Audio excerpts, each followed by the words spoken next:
John McCain, Barack Obama, and Hillary Clinton have been partners in creating and arming ISIS. Here are the facts. In 2011, John McCain was the lead voice in the Senate calling for arming of the so-called Libyan rebels to overthrow Colonel Gaddafi.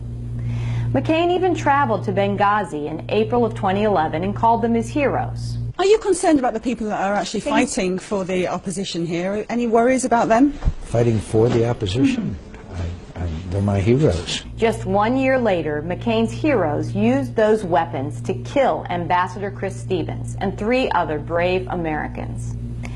After McCain, Obama, and Hillary had turned Libya into a terrorist playground, they shifted their attention to equipping the opposition against Assad in Syria.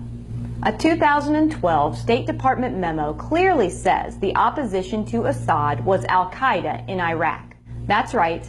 The same terrorists who our soldiers had been fighting in Iraq became McCain's new heroes in Syria. In May of 2013, McCain traveled to Syria and was photographed with Syrian rebels, who may well have become leading figures in what would later be called ISIS. McCain returned to the United States and lobbied Congress to fund, arm, and support these al-Qaeda freedom fighters to the tune of $500 million. Last year we learned McCain's Syrian scheme yielded only 4 or 5 good rebels actually fighting Assad. There are only 4 or 5 U.S.-trained Syrian fighters on the ground fighting ISIS, not 400 or 500. The rest took our training and weapons and became ISIS.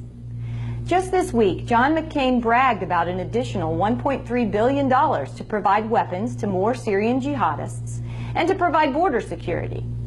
Not in Arizona, but in Lebanon and Jordan. I'm Dr. Kelly Ward, and I'm running for the United States Senate because John McCain has equipped our enemies, put our soldiers in harm's way, and turned even our own American soil into a battleground. Arizona needs a senator who represents Arizona, not ISIS.